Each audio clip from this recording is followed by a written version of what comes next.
Hello friends, एक और नई कहानी के साथ। रिश्ते में नफा नुकसान नहीं देखा जाता। विनोद हाईवे पर गाड़ी चला रहा था। सड़क के किनारे उसे 12-13 साल की लड़की तरबूज बेचती दिखाई दी।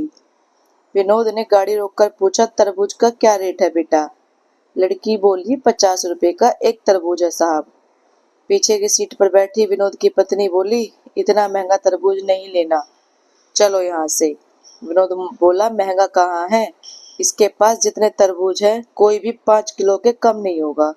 50 रुपए का एक दे रही है तो 10 रुपए किलो पड़ेगा हमें। बाजार से तो तू 20 रुपए किलो भी ले आती है। विनोद की पत्नी ने कहा, तुम रुको, मुझे मोल भाव करने दो। फिर वह लड़की से बोली, 30 रुपए का एक देना है तो दो, वरना रहने दो।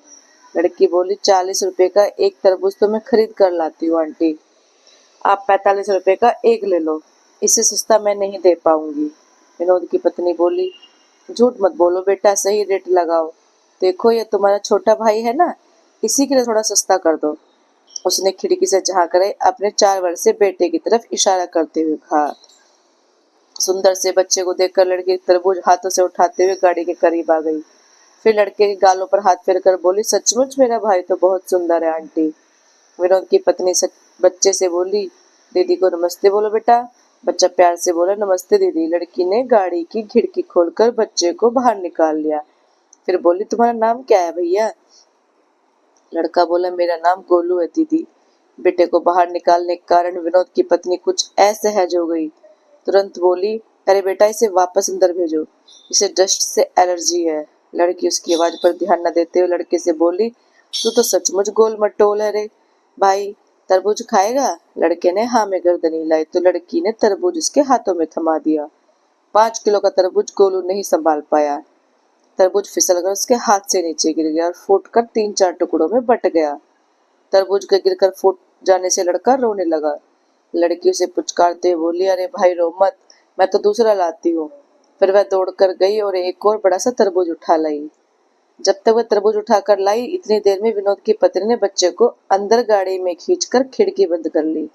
लड़की खुले शीशे से तरबूज अंदर देते हुए बोली, ये ले भाई, बहुत मीठा निकलेगा। विनोद चुपचाप बैठा लड़की की हरकतें देख रहा था। विनोद की पत्नी बोली, जो तरबूज फूटा है मैं उसके पैसे नहीं दूंगी, वह तुम्हारी गलती से फूटा है। लड़की मुस्कुराते बोली, उसको छोड़ो आंटी, आप इस तरबूज के पैसे भी मत देना, ये मैंने अपने भाई के लिए दिया है। इतना सुनते ही विनोद और उसकी पत्नी दोनों एक साथ चौंक पड़े। विनोद बोला, नहीं बिटिया, तुम अपने दोनों तरबूज के पैसे लो। फिर 100 का नोट उस लड़की की तरफ बढ़ा दिया। लड़की हाथ के इशारे से मना करते वहां से हट गई। सो अपने बाकी बच्चे तरबूज के पास जाकर खड़ी हो गई। विनोद भी गाड़ी से निकलकर वहां आ गया था। आते ही बोला, पैसे ले लो बेटा, वरना तुम्हारा बहुत बड़ा नुकसान हो जाएगा। लड़की बोली, माँ कहती है जब बात रिश्तों की हो तो नफा नुकसान नहीं देखा जाता। आपने गोलू को मेरा भाई बताया, मुझे बहुत अच्छा लगा, मेरा भी एक छोटा सा भाई था। मगर विनोद बोला, क्या हुआ तुम्हारे भाई को?